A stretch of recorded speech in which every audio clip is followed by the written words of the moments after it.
First off, man, did you watch the ceremony? Did you see LL's speech and Dr. Dre inducting him in, and Jay Z's speech and Dave Chappelle inducting him in? What were your thoughts? Not in one full sitting, but in bits and pieces. Okay. My sentiments actually, I think it's one of those rare moments where I think our sentiments kind of echo each other. I felt like the relationship with Dr. Dre and LL Cool J is really organic. You can definitely see some parallels in terms of length in the game, lifestyle, longevity, career accomplishments, just iconic hit making machines that they are, but also appear to have some sort of real bond and friendship. The Dave Chappelle thing kind of threw me for a loop, just like it kind of threw you for a loop. Yeah.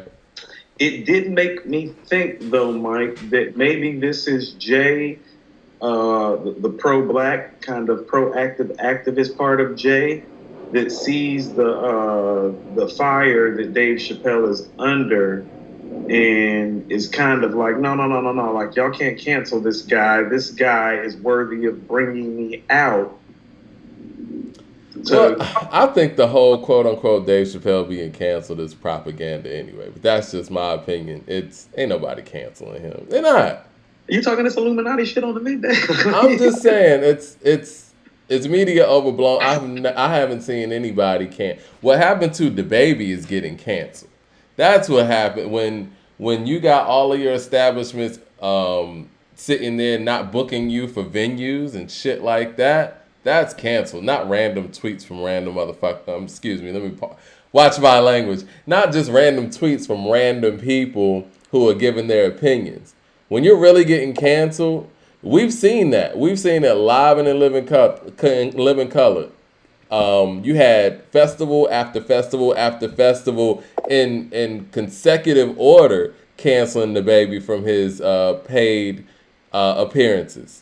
None of that stuff was happening to Dave. Dave was still able to go to venues, do his stuff. Netflix is, in bed with him. They got a contract with him. So, they stood by him. They got $60 million in him.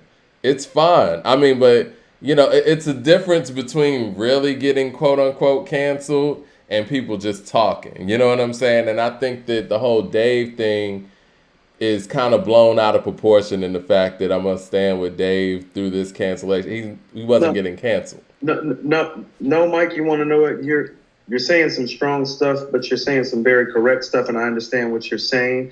I think my underlying theme is I think there is some solidarity trying to be shown factor in play in bringing Dave Chappelle out. If that makes more sense.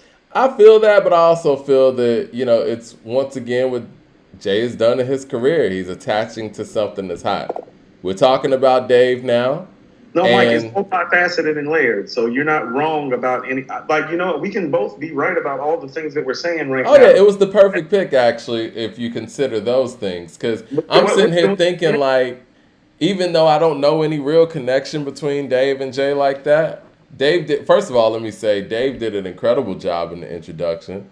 He did a great job, just basically summing up and tying everything together. What Jay-Z means to hip hop, means to the culture, and what he continues to mean to the culture, and why he is important, and why he is important to Black culture in general. And Jay did a great job too during his speech. But I found myself thinking though, with everything that Jay encompasses, who would I wanted to actually introduce him? And I couldn't really think of anybody but maybe Dame or maybe Leo Cohen. But the fact that Jay has kind of switched up his path and his partners throughout his time, it's really tough for me to even correlate his whole career with one person. You know what I mean? Like how we could correlate LL's career with like a Russell Simmons or Rick Rubin. You know what I mean? But who's that for Jay other than Dame? So if Dame wasn't gonna be the person to do it, I couldn't think of who would actually introduce or who would induct, Jay-Z into the Rock and Roll Hall of Fame. I mean, who would you think?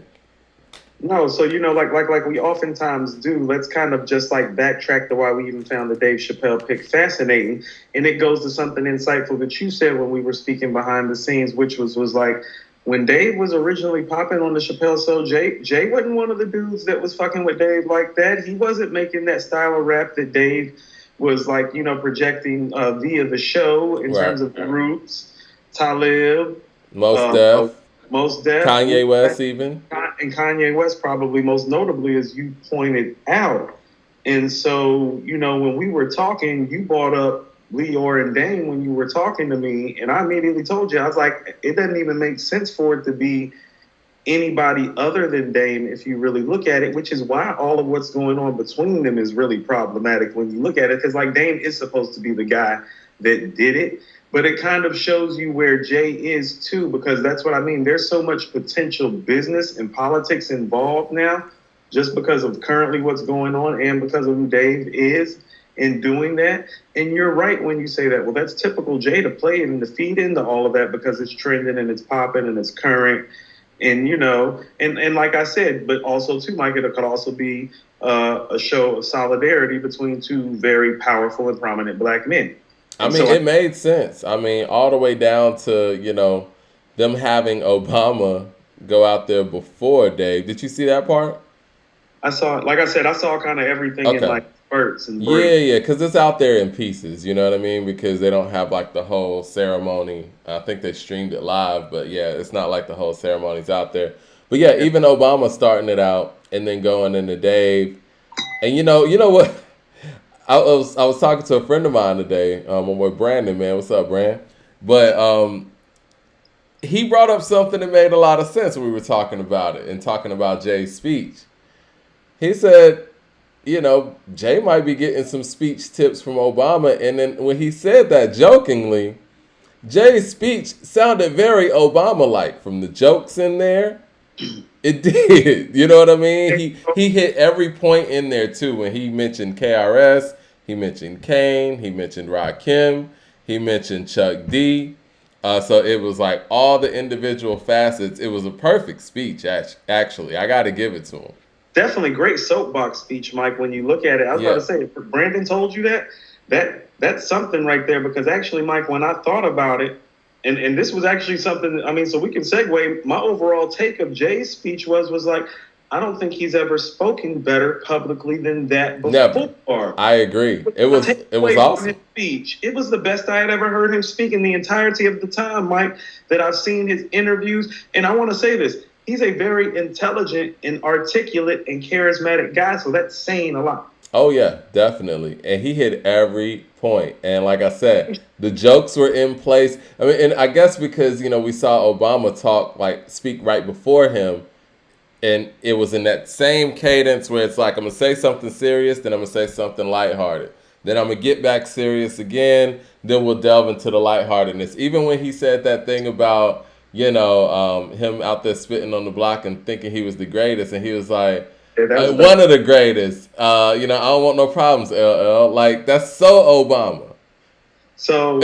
So Obama. No, you're right. It is. So I'm going to go to something right quick. And this is one of the things that I've kind of knocked Jay for. It's like I kind of enjoyed Obama's speech a little bit more because Obama has a better voice. Well, he's one of the best speakers of all time.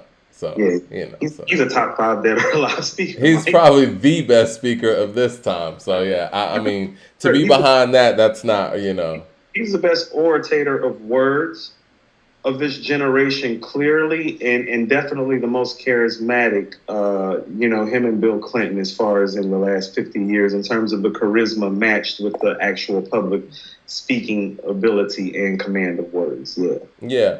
But yeah, Jay's interview, Spliff Spark says Jay interviews have always been fire, and they have. That's why I'm saying it's like, no, what we're saying is a lot. He usually gives you a great and insightful and intelligent and articulate interview, and he's a very good speaker. This was like great. You know what I like about Jay, and I want to give him props on this too. He's always been very, very insightful about his own legacy and his own catalog. He speaks about his catalog like you and I are talking about it. You know what I'm saying? Like when he talked about Reasonable Doubt and where he was there and what he said about Volume 1. When I heard him talk about Volume 1, made me think about you. Where he said, it was half and half.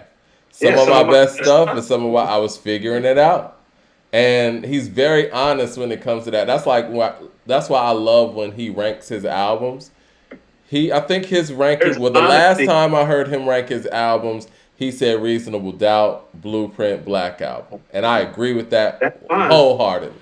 He's ahead, Mike. He's He's one of the ahead. few people, and I think it's because he's such a hustler and a businessman. He's able to step outside of the artistry and say, you know what? Let me look at this like this is my No, artist.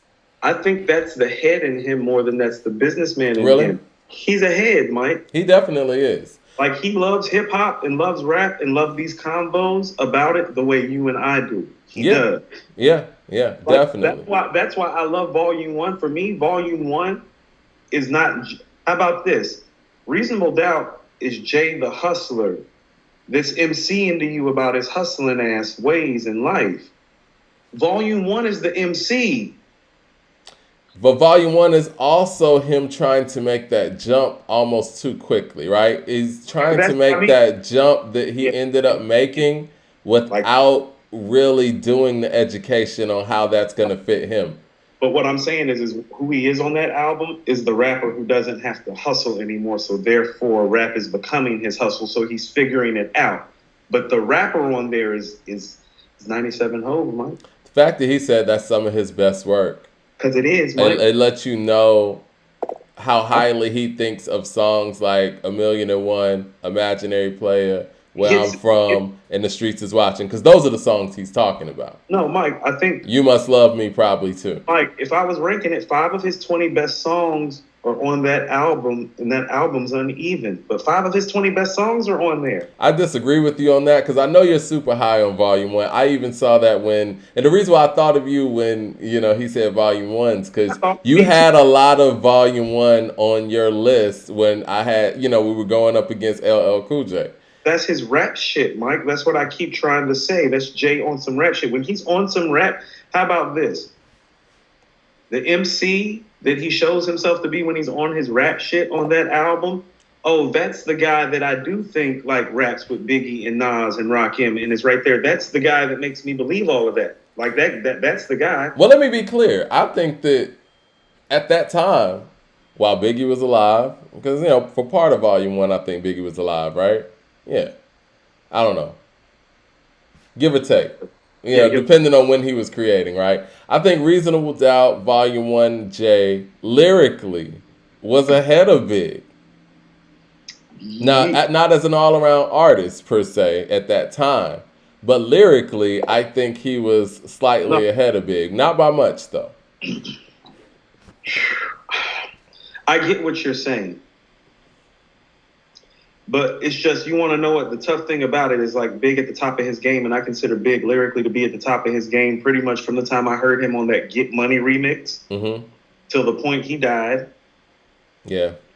I get what you're saying, but Big encompasses so many things in addition to being a comparable lyricist. You get what I'm saying? So it's hard even when you're hearing it to give Jay that edge, but I understand exactly what you're saying because I find Reasonable Doubt to be more lyrically inclined than Ready to Die.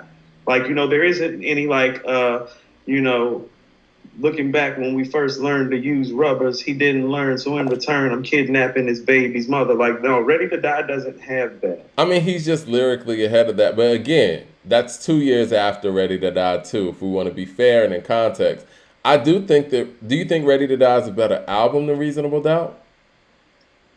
The songs I are think so. greater. I think so. The songs are greater. I think so. I mean, I think when you could, and unfortunately, the One More Chance remix isn't actually on Ready to Die, so I can't really count that. But even if we're counting Juicy, Big Papa, and Warren and all being on the same record, I think that kind of, and obviously everything else is on there. Right. I think that kind of pushes it past A Reasonable Doubt. But I Like, do think the lyricist on Reasonable Doubt is, like you said, more advanced than the lyricist that's on Ready to Die. I mean, how about this? The Evils is the only track that I hear on Reasonable Doubt that's all time great that could take something all time great off of Ready to Die.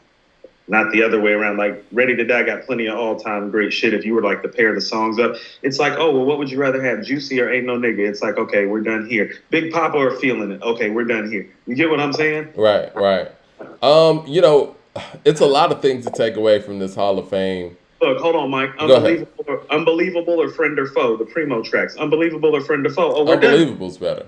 Oh, we're done here. That's what I'm saying. Like it's not the other way around. No, no, I got you. Those albums are comparable. There's a lot of places we can go, but I want to go ahead and ask you this while we're kind of on this Jay thing. What did you think about his apology? Well, no, I won't say apology. Excuse me. Him basically giving Dame Dash a shout out. I think it's very problematic. I think it's a lot of layers there. Yeah. There's lawsuits going on. It's current lawsuits, yeah. It's a bunch of bullshit, Mike. Don't nobody want to see y'all do that. Yeah, definitely. I think that, in that matter, I'm sorry, I didn't mean to cut you off. In that matter, I need the head in him to come out and not the businessman and squash that with him. Like there ain't no amount of money or power or control that's worth what's going on. Well, you know what I don't like? I don't like the fact that the media is taking this, and since Jay said something positive, they're considering that an olive branch out to Dame. Dame has been saying, I have nothing against this guy, whatever, whatever. Let's settle this, man to man. I mean, he just said that a couple of weeks ago, that what we're doing, this is corny. You know what I'm saying? And so that's the olive branch, really. Right. When a grown man says, yo, I'm from the street, this is corny to me.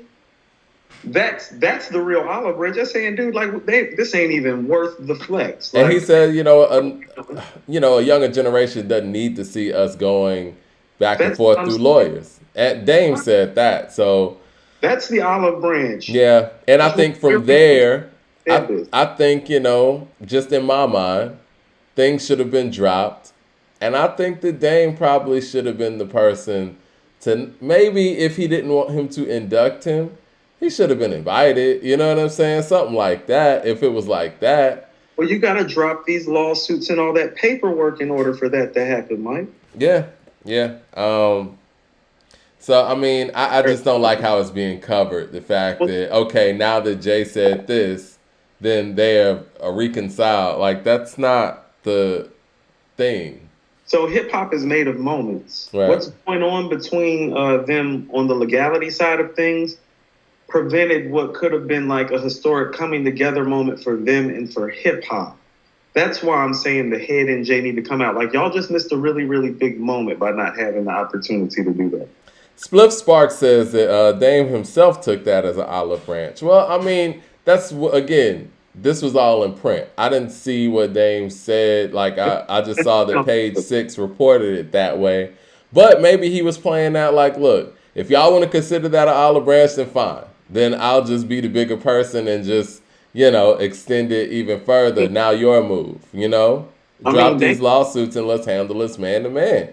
Right. What Dame really saying is like, yo, that nigga can get my number and call me. He can get my number. He can get anybody's number and call him. Like, he can get that number and call me. Like, Jay-Z can get my number and call me. I mean, you know what I'm saying? Like, he can get anybody's number you want. We're obviously not going to make it to the Rock Nation brunch at any point. If he wanted to, he could just like come and jump in on the feed of the show. Probably. What the fuck we talking about? Most definitely, man. Yeah, Dame is a real one. Junior Sexman says Dame's a real one. But yeah, I do like the fact, though, all that aside, that Jay acknowledged everybody that was involved in his growth. Obviously certain people are left out, like Original Flavor, maybe Ski Beats and things like that. But that's just being very. I brought up Ski Beats. Did he? Okay. Did he? I think he did. Okay, good. I feel like he did. I think he was. Like I said, this was a very loaded induction speech, and he did a great job. You can tell this was very, very important to him. And that was another thing that was kind of blaring too, because Jay really, really took this serious. So can we segue, Mike? Go ahead. Why the hell don't he take the stuff coming out of our community as serious? Because what do you mean specifically? As far as our award shows and honors and ceremonies and events, why doesn't he invest into? Because his credibility is as such that him showing up and being viable in it lends it more credibility. You mean like award shows? I mean, specifically since this is an award being given to him, yes. Well, award shows, I will say this. The Rock and Roll Hall of Fame, the qualifications, you got to be in the industry 25 years since your debut album. They put you in a hall and pretty much immortalize you. I had the pleasure of visiting the Rock and Roll Hall of Fame this past summer. And so you get like your own section and all of that stuff. So it's a little different than an award show, but I will say this. There is a hip hop hall of fame that is being, launched. I want to say next year. It's two of them in New York. I've been in close contact with one of them, and it's a hip hop hall of fame and museum, and they're gonna have an induction ceremony and all of that. So we'll see if Jay-Z shows up to those in that way. I know when VH1 was doing hip hop honors, I think people like him and Nas kind of stayed away from being honored because at that point it kind of means that you're done. So to stay relevant, they kind of stayed away from, being honored in that facet. Both don't want to admit that they're done. Mm-mm. That's another thing that I got from Jay-Z's speech. And I don't want to, segue back, but he looked invigorated. Like, I felt like, I know I said last week that I didn't want to hear a new Jay-Z album. He changed my mind. He changed my mind. He seemed very... See? Yeah. He done, have you seen he got an Instagram account now? You seen that? No, Mike. Y'all just got hustled. I mean, of course we got hustled. I mean, he learned from the best. It was an Obama written speech. Of course I got hustled. Mike, I can't be hustled with a speech. What them bars sounded like this year? He obviously sounds invigorated and wanting to record because he's been recording. What them bars sound like? I mean, I want to hear him by himself. I didn't like the stuff that was put out on that soundtrack. Whatever. I'm impressed by the speech and still not impressed by the verse work that I've heard this year. And so those are two separate things to me. No more excited. Tribero says the Hip Hop Museum opens in 2023. Thank you for correcting me. Yes, so 2023, but we'll see. We'll see how important all of our legends make this Hip Hop Museum. I know that Nas has been really involved in one. That was my next question. Nas and LL have been very involved in one. So, but I will say this though, man. Like I said, Jay done got him an Instagram account now. You seen that? Like he done got him a verified Instagram account. I think we're gonna get some new Jay-Z music. Oh my god. He got an IG account. You thinking I'm being hustled? Is that what it is? No, Mike, it's not just you. There are people out there that are feeling like you and all of y'all are being hustled. You're not alone. This is what he does. He's good. Yeah, man. That was a very impressive speech, Jay-Z. I will give it to you.